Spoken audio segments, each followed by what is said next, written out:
আসসালামু আলাইকুম। দূরের এবং কাছের যে যেখান থেকে আমার আজকের এই ভিডিওটি দেখছেন সবাইকে জানাচ্ছি আন্তরিক শুভেচ্ছা। আজ আমি আপনাদের সাথে শেয়ার করতে যাচ্ছি চকলেট স্পঞ্জ কেকের রেসিপি। আর এই চকলেট স্পঞ্জ কেক আপনারা যদি বাসায় তৈরি করেন ঠিক আমার রেসিপি ফলো করে অবশ্যই আপনাদের পারফেক্ট একটা চকলেট স্পঞ্জ কেক হবে। তো চলুন শুরু করছি আজকের রেসিপি। চকলেট স্পঞ্জ কেক তৈরি করার জন্য আমি ফার্স্টে এখানে একটি বল নিয়ে নিয়েছি আর তাতে নিয়ে নিচ্ছি একটি শুকনো চালনি। সেখানে আমি 1/3 কাপ ময়দা দিয়ে দিলাম এবং সাথে দিয়ে দিচ্ছি 3 টিস্পুন কর্নফ্লাওয়ার। তারপর দিয়ে দিচ্ছি 3 টেবিল স্পুন কোকো পাউডার। তারপর দিয়ে দিতে হবে 1/2 টিস্পুন বেকিং পাউডার। তারপর দিয়ে দিচ্ছি স্বাদ মতো লবণ। দিয়ে আমি চালনিটাকে খুব ভালোভাবে নেড়ে চেলে নিচ্ছি। তারপর আবার আমি ভালোভাবে মিক্সড করে নিচ্ছি। এখানে একটি বলে নিয়ে নিয়েছি 3টা ডিম আর কুসুমগুলোকে আমি এখানে আলাদা করে নিয়েছি। তারপর বিটারের মিডিয়াম স্পিডে আমি বিট করে তাতে আমি এখানে দিয়ে দিচ্ছি 1/3 কাপ চিনি। আর এই চিনিটাকে আমি অল্প অল্প করে 3বারে মিশিয়ে নেব।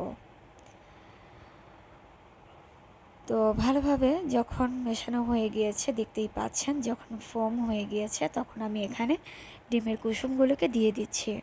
আর ডিমের কুসুমগুলো দিয়ে কিন্তু খুব বেশিক্ষণ বিট করা যাবে না। এরপর এখানে দিয়ে দিলাম 1 টিস্পুন চকলেট ইমালশন এবং দিয়ে দিয়েছি আমি 1 টেবিল স্পুন রান্নার সয়াবিন তেল। দিয়ে বিটার দিয়ে আবারও একটু ভালোভাবে মিশিয়ে নিচ্ছি। মিশিয়ে নেওয়া হয়ে গেলে সেখানে আমি চেলে রাখা ময়দাগুলোকে দিয়ে দেব। আর অবশ্যই এখানে অল্প অল্প করে আমি 3বারে ময়দাগুলোকে দেব। ময়দাগুলো আমি প্রথমে অল্প একটু নিয়েছি, তারপর নিয়ে হালকা হাতে আমি নেড়ে দিচ্ছি। আর এই অবস্থায় খুব সাবধানে নেড়ে দিতে হবে যাতে করে ডিমের ফোমটা নষ্ট না হয়ে যায়। আর এখন যদি ডিমের ফোমটা নষ্ট হয়ে যায় তাতে করে কিন্তু কেকটা চুপসে যাবে। আর হ্যাঁ, আমি এখানে ভিডিওর কিছু কিছু জায়গায় একটু কেটে দিয়েছি, কারণ অনেকেই আছে এত লম্বা ভিডিও দেখতে পছন্দ করে না। আশা করি আপনাদের বুঝতে কষ্ট হবে না। আর অবশ্যই আমি ডেসক্রিপশন বক্সে রেসিপির পুরোটা লিখে দেব।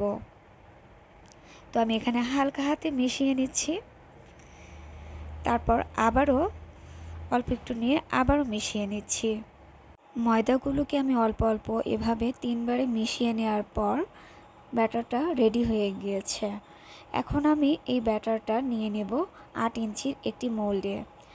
তো 8 ইঞ্চির একটা মোল্ড আমি নিয়ে তাতে আমি ব্যাটারটা ঢেলে দিয়েছি অফিস স্ক্রিনে। একটি সাসলিক কাঠি দিয়ে কেকের ব্যাটারটাকে হালকা হাতে একটু ঘুরিয়ে নিচ্ছি। আর তারপর মোল্ডটাকে আমি একটু ট্যাপ করে দিচ্ছি, এতে করে কোনো বাবলস ক্রিয়েট হবে না। তো আমি অফিস স্ক্রিনে কেকটাকে চুলায় বেক করে নিয়েছি 35 মিনিটসের জন্য। এখন আমি কেকটাকে একটু ঠান্ডা করে তাতে আমি কেকটা ডিমোল্ড করে নিচ্ছি। দেখতেই পাচ্ছেন কেকটা হয়ে গিয়েছে। এখন আমি কেকটাকে একটি ব্রেড নাইফের সাহায্যে স্লাইস করে নিচ্ছি। আগেই আমি চকলেট ক্রিম তৈরি করে রেখেছিলাম, তো আমি এখানে দিয়ে দিচ্ছি চকলেট হুইপড ক্রিম বোর্ডে। তারপর একটু সুগার সিরাপ দিয়ে কেকের স্লাইসে দিয়ে দিচ্ছি chocolate whipped cream. Whipped cream দিয়ে ফ্রস্টিং করার পর দিয়ে দিচ্ছি সেকেন্ড লেয়ার। তারপর আবারও আমি সুগার সিরাপ দিয়ে আবারও আমি চকলেট হুইপড ক্রিম দিয়ে ফ্রস্টিং করে নিচ্ছি। তারপর এখানে দিয়ে দিচ্ছি চকলেট গানাশ। চকলেট গানাশ দেওয়া হয়ে গেলে আবারও থার্ড লেয়ার দিয়ে আবারও সুগার সিরাপ এবং সাথে দিয়ে দিলাম হুইপড ক্রিম। আর এই চকলেট হুইপড ক্রিম দিয়ে পুরো কেকটাকে আমি কাভার করে নিচ্ছি। কেকটাকে ক্রাম কোট করার পর আমি এর উপরে দিয়ে দিচ্ছি চকলেট গানাশ। আর চকলেট গানাশ দিয়ে পুরো কেকটাকে আমি কাভার করে নিলাম। এরপর কেকটার উপরে সিম্পলি আমি এখানে 1M নজেল দিয়ে কিছু ফ্লাওয়ার ডিজাইন করে নিচ্ছি।